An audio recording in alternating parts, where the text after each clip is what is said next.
विद्यार्थ्यांना शिकू द्या आम्हाला शिकवू द्याची आर्त हाक देत 15 मार्च 2024 ची संच मान्यता निश्चित करणारा व 5 सप्टेंबरचा सेवानिवृत्त किंवा अन्य कंत्राटी शिक्षक नेमण्याचा शासन निर्णय रद्द करा या व अन्य विविध मागण्यांकरता राज्यातील सर्व शिक्षक संघटनांनी शिक्षक नेते संभाजीराव थोरात यांच्या नेतृत्वाखाली बुधवारी राज्यभरात एकाच दिवशी महामोर्चा काढला। दररोज निघणारे नवनवीन शासन निर्णय दररोज भरावे लागणाऱ्या ऑनलाईन लिंकवरील माहिती यामुळे राज्यातील प्राथमिक शिक्षक त्रस्त झाला असून शासन शिक्षकांची एक प्रकारे चेष्टा करत आहे असा आरोप शिक्षकांकडून करण्यात आला। शिक्षक समन्वय समितीचा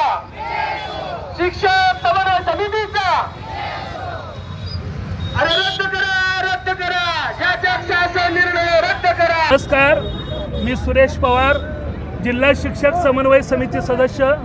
आज महाराष्ट्रातील सर्व जिल्हाधिकारी कार्यालयावरती 15 मार्च 2024 आणि 5 सप्टेंबर 2024 चा जाचक शासन निर्णय रद्द करावा यासह जुनी पेन्शन योजना लागू करावी या प्रमुख मागण्यांच्यासाठी आज सर्व जिल्हाधिकारी कार्यालयावरती विराट असा मोर्चा आयोजित केलेला आहे।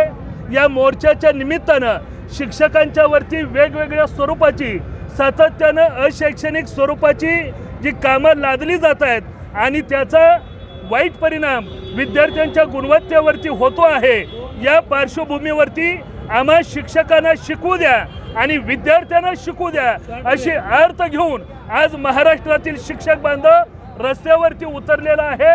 राज्यकर्त्यांना आमचं आवाहन आहे, राज्यामधल्या ग्रामीण भागातील वाडी वस्तीवरचा बहुजन समाज आणि गोरगरिबांचं शिक्षण रद्द न करता, बंद न पडू देता त्या अव्याहतपणाने सुरू राहिलं पाहिजे अशा पद्धतीचं धोरण शासनाने राबवावं अशी विनंती या मोर्चाच्या निमित्तानं आम्ही करीत आहोत। मच्छिंद्रनाथ मोरे, सुरेश पवार, वीरभद्र यादवाड, अनिरुद्ध पवार, संजीव चाफाकारंडे, रामराव शिंदे, सूर्यकांत हत्तुरे, सुधीर कांबळे, विद्याधर भालशंकर, राम बिराजदार, अमजद इनामदार, अरुण नागणे, इक्बाल नदाफ, मसूद आलम सिद्दीकी, विजय लोंढे, दिनेश क्षीरसागर, श्रीशैल कोरे, राजेंद्र मुलगे, राम जाधव, रविराज खडाकडे, धनंजय गायकवाड, शशिकांत खुडे, तोरण चव्हाण आदींनी या विराट मोर्चाचे नेतृत्व केले।